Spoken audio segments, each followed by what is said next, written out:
I'm Kilian. I've been developing websites professionally for over 15 years, but a year ago I switched sites and now I'm creating a browser for web developers called Polypane. That makes it easy to develop really good websites. A lot has changed in these last 15 years and I wanted to talk to you today about the many new ways we as web developers and designers can respond to user preferences. This idea of responding to user preferences really got put on the map with responsive design, which lets us adapt our website to various screen sizes. The seminal article by Ethan Marcotte introduced us to responsive design, and it is now almost 10 years old. In fact, it will be exactly 10 years old in 3 days from now, on May 25th. So, while I'm pretty sure all of you watching today have some idea of what responsive design is, I wanted to get a definition on screen anyway. So I think responsive design is the way a website adapts to different screen sizes by reflowing and repositioning content as the available space allows. We do this by using media queries and flexibly sized elements using relative, minimum, and maximum sizes. More recently, the new Flexbox and grid layout algorithms have allowed us to implement this in easier ways. But there was a time before all of this. Before responsive design, we did things a little differently. In 2008, I wrote an article for a Dutch web development site on handheld style sheets, using the now deprecated handheld media type. Support back then for handheld style sheets, even though they were the only way to do this, was, as you expect, pretty terrible. But I ended my article with a glimmer of hope. Soon we would be able to use media queries. That would allow us to respond to device widths, heights, and number of colors. And Opera 9 and Safari 3 already supported it. We didn't know back then, but this whole mobile internet thing and media queries were here to stay. Well, we're now a decade in and of course, support is terrific for media queries. And I also think that we have a pretty solid shared understanding of good responsive design. This is how I would describe it. If you disagree or if you have additions, let me know on Twitter. So I think responsive design is mobile first, using media queries sized with widths in ems, and that can be either min widths or max widths. We use a base font size, so a font size for the regular body copy of 16 pixels, which is of course what browsers have always done, but it just took us as an industry a while to understand why. We always allow user resizing, so even on mobile users can zoom in if they want to.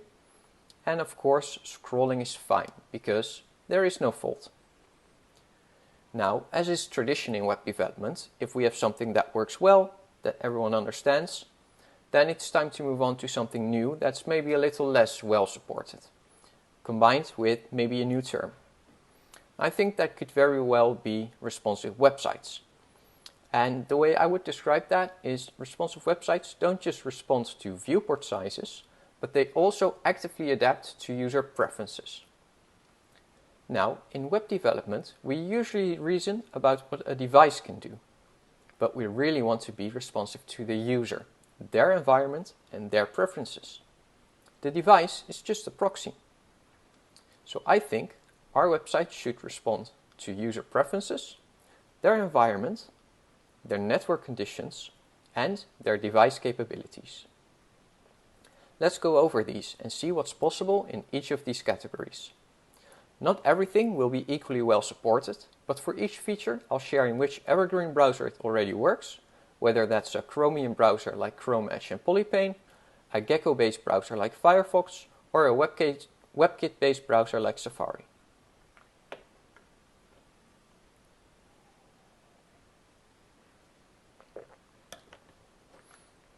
First up is user preferences, and we have quite a lot of these, though half of the ones listed here don't really have great support yet. We'll go over them anyway, starting with prefers color scheme. Now, prefers color scheme, also known as dark mode support, indicates whether your user prefers to see a light or a dark interface, or if they have no explicit preference. Now, some of your users might be sensitive to bright light or just prefer darker colors. while others might explicitly choose a light mode for the usually increased contrast. And using the prefers color scheme media query, we can check for each of these preferences. Now, most of you will have websites that are light mode, and adding dark mode to them can be a lot of work.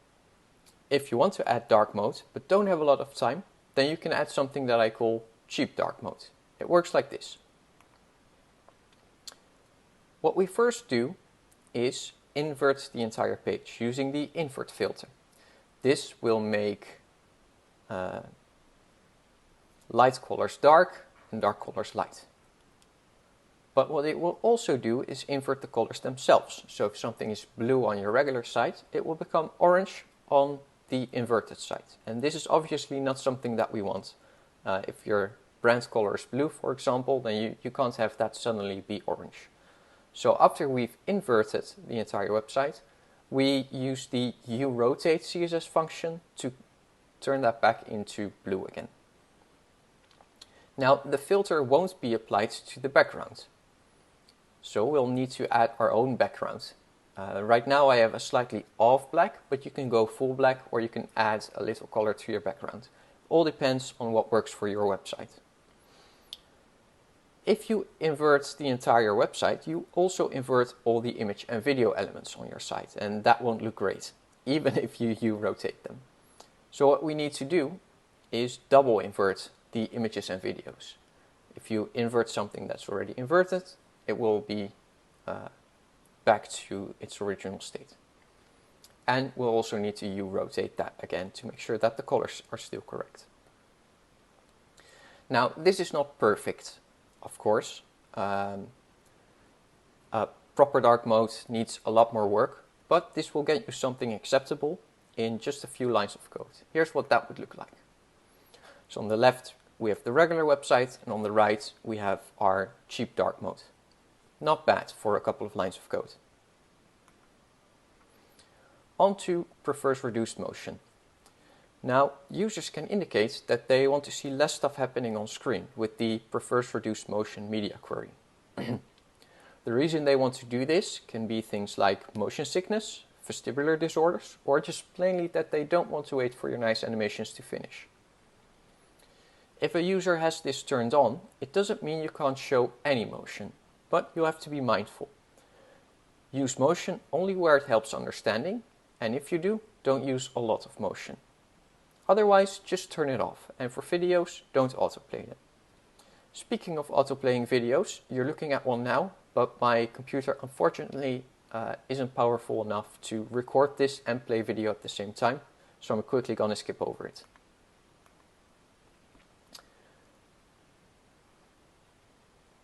For prefers reduced motion, there's really two options. Either there's the preference to reduce the motion, or there's no preference. And again, for this, we have a cheap prefers reduced motion option.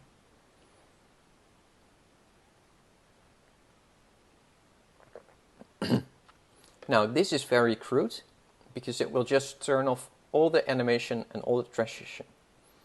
So if you do this, make sure that everything is still visible. For example, if you have some transitions that animate from transparent to opaque, make sure that the default is the opaque so that everything is still accessible. And then for video, you want to make sure that autoplaying is turned off. And you can use JavaScript for this. We have the window.matchMedia function, which you can give a media query, and it will then tell you if this media query is applied or not. And we can use this to determine whether or not to autoplay a video like the code shown here. Now, if you're starting a new project and want to incorporate reduced motion, it's a good idea to consider motion as an enhancement. So have no or reduced motion as the default, and only when prefers reduced motion no preference is set, add additional transitions and animations. That way, the default experience is the more accessible one. Speaking of media queries, while the last two are supported by all evergreen browsers, the next few user preferences don't have very good browser support, if at all. so consider them a taste of what's to come. We'll start with prefers reduced transparency. With this, users can indicate that they prefer to see things on solid colors. Usually, they want to do this due to visual impairments, making it hard to read text on background images or patterns, but it can also help people with, for example, dyslexia or concentration problems to read your content easier. Unfortunately, there is no browser support yet for this media query. And this is what that would look like. So there's prefers reduced transparency, reduce, or no preference. Equally unsupported is prefers contrast. Now, prefers contrast indicates whether your user prefers a high or a low contrast interface. For example, visual impairments can make it difficult to make out details or subtle differences in color. So people that have that will prefer a higher contrast. On the other hand, other people might be sensitive to harsh high contrast and prefer colors to be closer to each other. Note that wanting less transparency is not the same as wanting more contrast, so you should not lump them together. They're there for different reasons and you can compensate for them in different ways.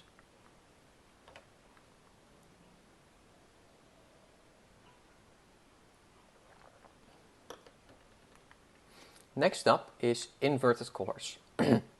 You'll notice that this media query does not begin with prefers. Instead, it indicates that the operating system has already inverted colors. The operating system in this instance is macOS, which is also the only operating system to implement this setting. Now you might think that you would use this inverted colors media query to double invert your images and videos, like we did in the dark mode example. But Safari, which is the only browser to support this, already does this for you. You can, however, still U-shift your entire site to make sure your brand colors are followed.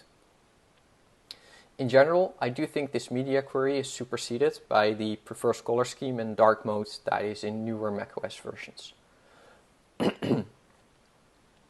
Still, implementing it looks like this. So there is either inverted colors none or inverted colors inverted. On the Windows side, we have the MS High Contrast media query. A big difference with inverted colors is that it is much more destructive. It will strip out background images and force system colors for your text and links, making everything uniform with the rest of your operating system.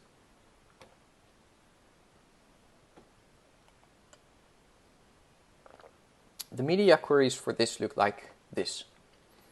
So MS High Contrast can be active, and in addition to that, they can be black on white or white on black, depending on what the user has configured.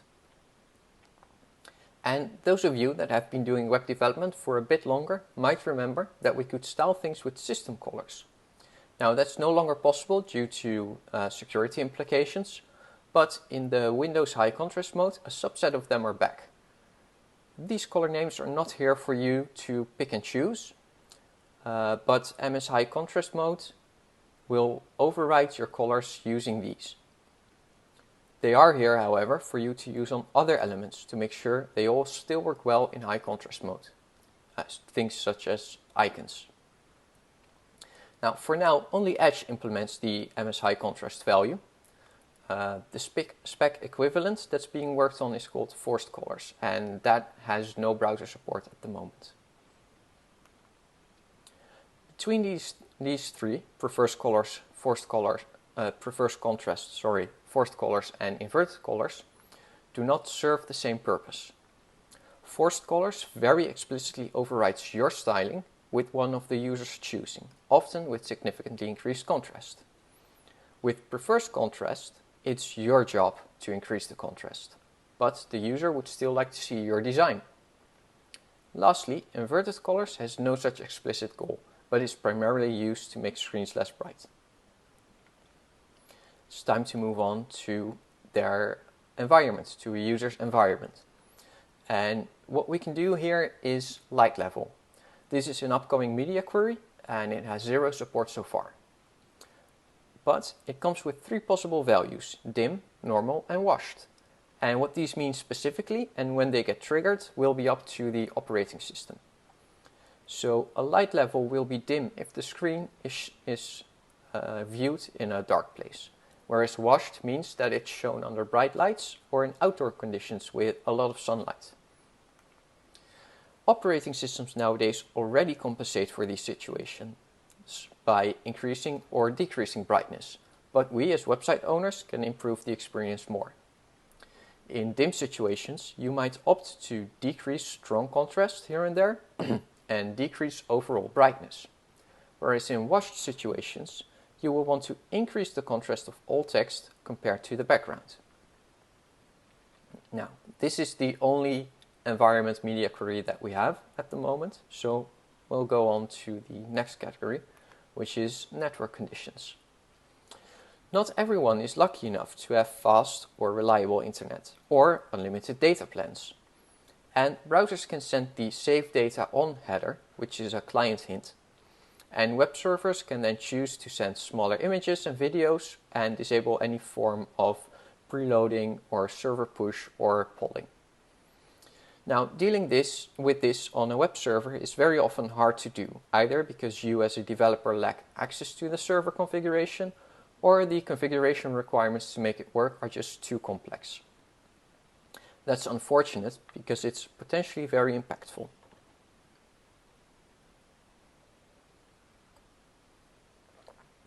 Coming up though is a prefers reduced data media query, which I hope will be implemented in browsers soon.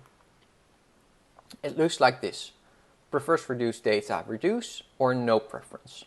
And though you can do less with it compared to a Save Data header, with which you can basically send an entirely different website when someone has the Save Data header on, you can still use this to prevent downloading unneeded fonts and background images, or by requesting smaller images.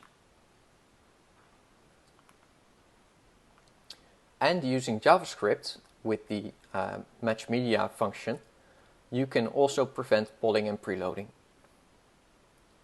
Now, even though the prefers reduced data media query is not implemented yet, the Network Information API is available in Chromium browsers and behind the flag in Firefox, and can do kind of the same thing. It can tell you if the Save Data header is being sent using navigator.connection.savedata, but it can also give you rough information of the type of connection that a user has using navigator.connection.effectivetype. Now, effective type takes into account not just the type, which can be Wi-Fi or Ethernet or cellular, but also how long previous round trips to the server took and what the download speed is. So a user might be on an Ethernet connection, but their effective type could still be a slow 2G. Now, the possible values for effective type are slow 2G, 2G, 3G, and 4G. And what we can do with these combined is basically check for any need to send less data or to load less data. So in this example, we use the navigator.connection API to decide whether or not to preload a video. On to device capabilities. Though my main thesis here is that the device is a proxy for user preferences, we're also getting more access to information about the device that we can use to provide better experiences. And two of these are screen insets and interaction media queries. The screen inset. When Apple came out with a phone with a notch, they also introduced a new viewport property called viewport fit cover, without which a site would be shown banded on a notch phone, as you can see on the screen. However, turning it on can obscure content. So in order to, again, respond to that, they introduced a new set of CSS environment variables that you can use in your CSS to make sure your content isn't obscured by, for example, a notch. Now, after Safari introduced these variables, Android phones, of course, also got notches, and this feature has also been available in Chrome for Android since version 69. Note that these environment variables don't provide any extra padding. So if you just use the env variables and you rotate back to portrait mode, then all your text will be flush to the edge of your screen. You can combine them with a calc function, however, to also have some default padding. Lastly, I want to point out the new interaction media queries. These are supported across the board in all evergreen browsers. We have many more different device input devices now compared to when the web got started.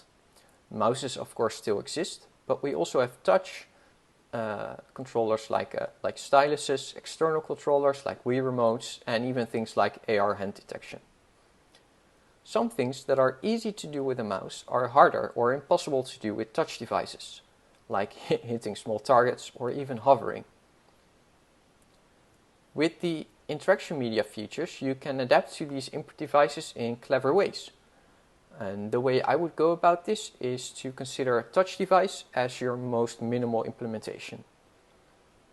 A touch device won't have hover effects because you can't hover on a touchscreen.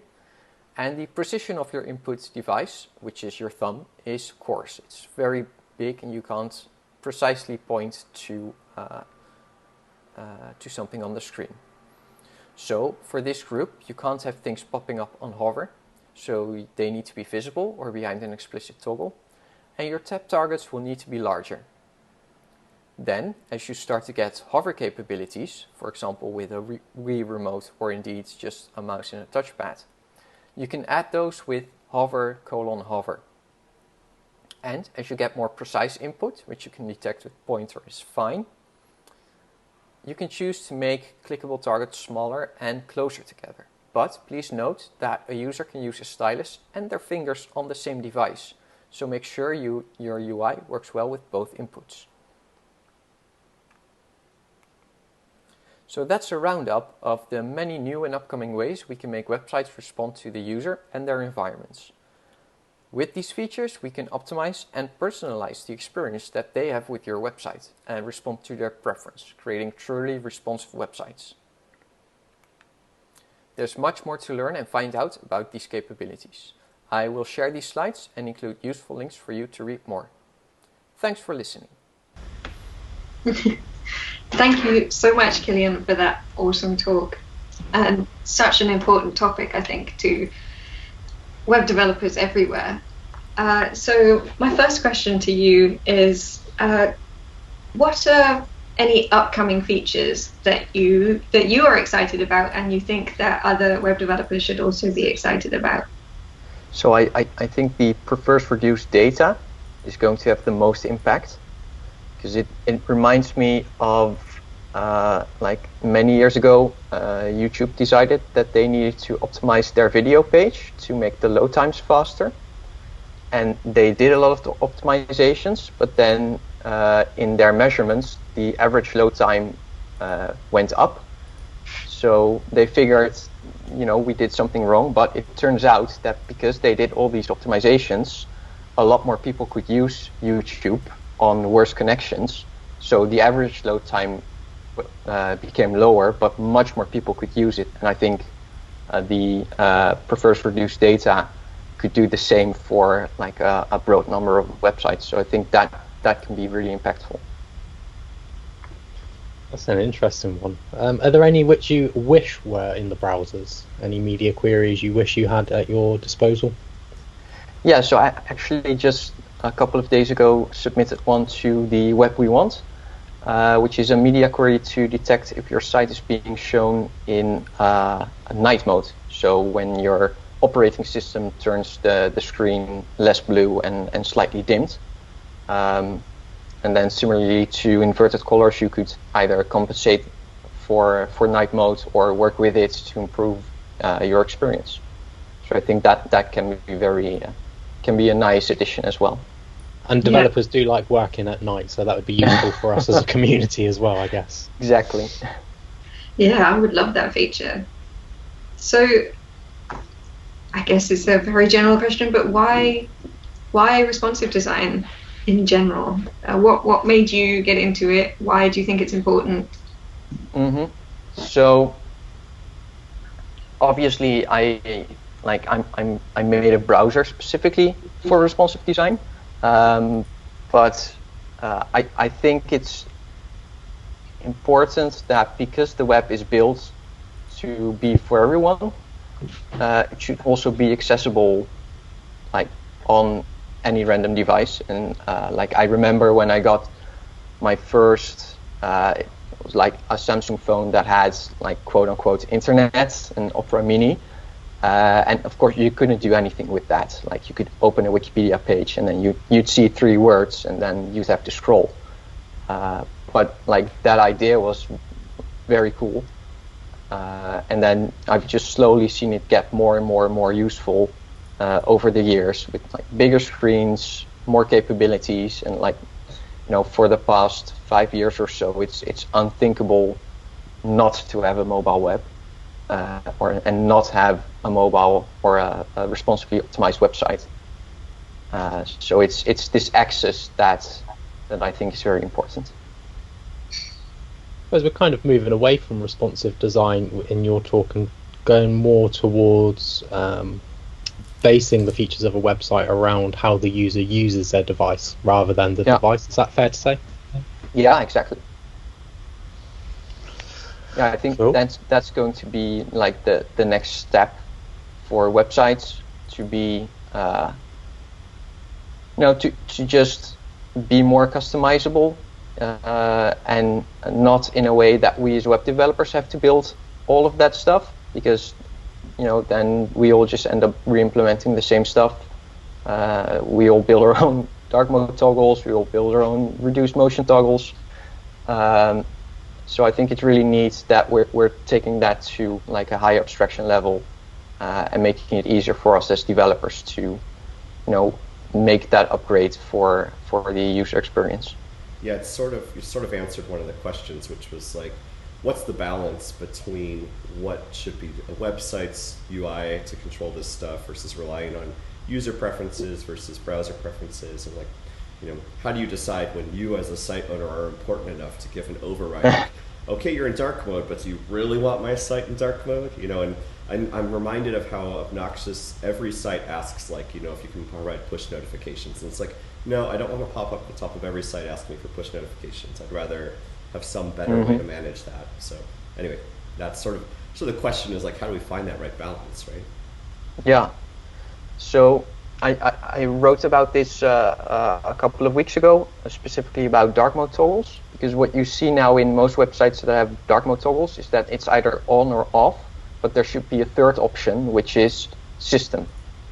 And then, because some users might change their settings from dark to light during the day or during the week, and if you as a website then decide to override that all the time, then they're gonna have to retoggle that every time they visit the website after they've changed their operating system setting. So I think it's important to think about like the layers, like always use the operating system default or the browser default unless a user has explicitly chosen not to do so for specifically your website. And then always give the option for them to go back to the browser setting. Okay. That makes sense. Extending that, what is going to change with folding screens and things like that with responsive design? Are these principles still going to apply? I mean, so for one, I think it's still open whether or not we'll get a lot of folding screens, or if it's just going to be like a gimmick for the next few years. And other than that, I don't really see a lot of a lot of things changing. Like you're still gonna have your website at a given screen size, and it doesn't really matter if it's like across a fold or not. It's just gonna be larger, like someone resizing their browser, and someone resizes their browser, you still expect the website to work and to be responsive. So I don't really see how it's going to impact stuff that much. Now maybe like two screens could warrant a lot more changes, where you could decide to always have like a sidebar type thing on the second screen, and you'd have like a relatively different website on a two-screen device rather than a single-screen device. Do you think developers will start trying to use the actual movement of opening a device to maybe do some cool animations, or I don't know? Like what I've seen from the ones currently out, they're pretty binary. Like you flip them open and then there's a blink and then it's full screen. But I think I forgot the brand name. It's like T something, and they have one that slides open. So I think that could be cool if you add full access to that, like while it's slid open, that you could do animations in that regard. We'll see if like the web ever becomes performant enough to do that. Nice. Well, I think we're just about out of time. I know you work from home. Have you had any challenges adjusting to like being at home all the time now?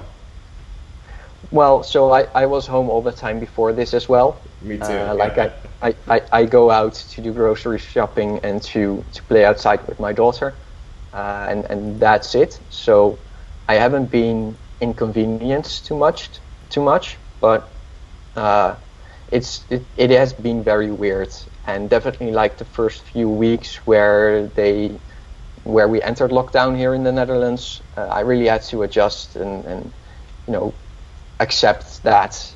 So I was kind of out of it for a few weeks, like lack of concentration, but that's all fine now. It's all back to, well, it's not back to normal, but I've adapted. Awesome.